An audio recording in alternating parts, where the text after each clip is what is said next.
Akan silih berganti para malaikat yang bertugas di waktu malam dan di waktu siang, yang mereka berhimpun yakni untuk bertukar shift itu adalah di waktu subuh dan di waktu asar.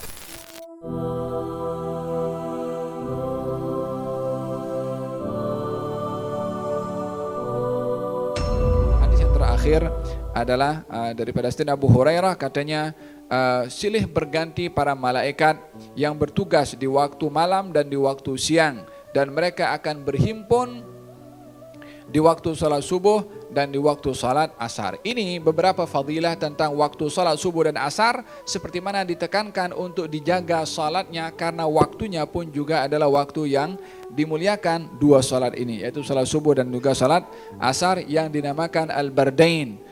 Dua salat yang utama daripada lima waktu, ada dua salat yang utama, yaitu salat subuh dan juga salat asar.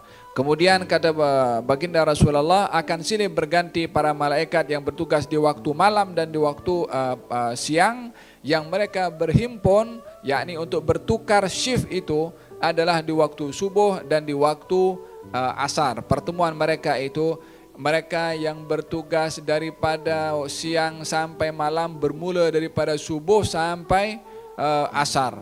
Bila mana tiba waktu asar, yang akan bertugas malam turun pada waktu asar, maka yang bertugas daripada subuh sampai asar tadi pergi naik ke atas, maka diganti oleh malaikat yang bertugas di waktu malam tadi. Berjumpaannya dengan malaikat yang bertugas di waktu siang adalah pada waktu asar sampai subuh. Malaikat yang bertugas sampai waktu subuh, turun balik malaikat yang bertugas di waktu siang, maka perjumpaannya adalah di waktu subuh dan di waktu asar. Malaikat ini dinamakan malaikat hafazah, malaikat yang menjaga kepada ketentuan Allah Subhanahu wa ta'ala. Malaikat yang ditugaskan oleh Allah untuk menjaga, baik menjaga manusia daripada perkara-perkara yang buruk, kecuali bila mana perkara-perkara buruk itu ditakdirkan untuk kena kepada seseorang, maka akan kena juga. Tapi kalau tidak ditakdirkan kena, di antara yang menghakis atau yang menapis perkara buruk adalah malaikat. Faham tom? Terkadang orang-orang itu dijauhkan daripada musibah yang menimpa kepadanya, yang menjadi sebab menolak perkara tersebut. Musibah itu adalah malaikat.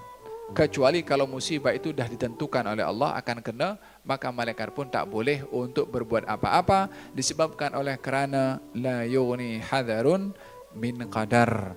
Sifat hati-hati itu tidak boleh mengalahkan qada qadarnya Allah. Kalau sudah ditentukan qada qadarnya Allah akan terjadi, ya terjadi, walaupun persiapannya sudah dibuat. Kereta sudah pergi servis, tayar pun sudah beli baru. Kalau nak pancit di tengah jalan, ya pancit. Sebab kita tidak akan dapat memberikan jaminan 100% kepada apa yang kita persiapkan dan kita tentukan. Di atas ketentuan kita ada yang maha menentukan, yaitu Allah Subhanahu wa ta'ala. Bila mana Allah menentukan, maka akan yang ditentukan itulah yang pasti akan terjadi. Idzan ada malaikat yang ditugaskan oleh Allah dengan silih berganti menjaga manusia dan menjaga alam ini.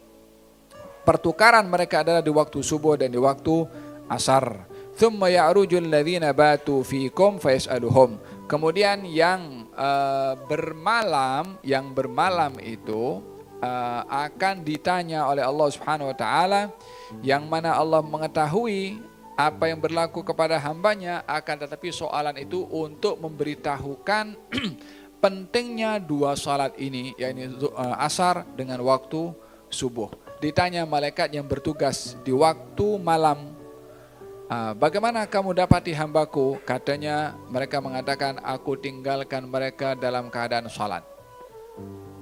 Yakni pertemuan malaikat subuh dengan malaikat yang siang dengan malaikat malam, pertemuannya pada waktu dua salat. Yakni yang naik ke atas setelah menyaksikan hamba Allah sedang salat, yang turun pun juga sedang menyaksikan hamba Allah sedang salat. Jadi ketika direport kepada Allah Subhanahu wa ta'ala, katanya saya kembali, saya tinggalkan mereka dalam keadaan salat, dan ketika datang pun juga mereka berada dalam keadaan salat. Demikian perkataan malaikat ketika menjawab kepada Allah Subhanahu wa ta'ala. Di sini Allah Subhanahu wa ta'ala ingin memuliakan tentang dua salat ini dengan dihadiri atau dijadikan waktu dua salat itu waktu yang menjadi saksi pertemuan antara malaikat, sehingga kemuliaan pertemuan malaikat pada dua waktu itu menyebabkan kemuliaan waktu itu. Karena itu atau waktu itu yang dijadikan oleh Allah tempat pertemuan antara malaikat. Dan malaikat ini makhluk Allah yang suci, yang tidak berdosa. Sehingga datangnya malaikat, turunnya malaikat pada waktu-waktu itu menambahkan lagi kebaikan dan juga rahmat dari Allah Subhanahu wa ta'ala.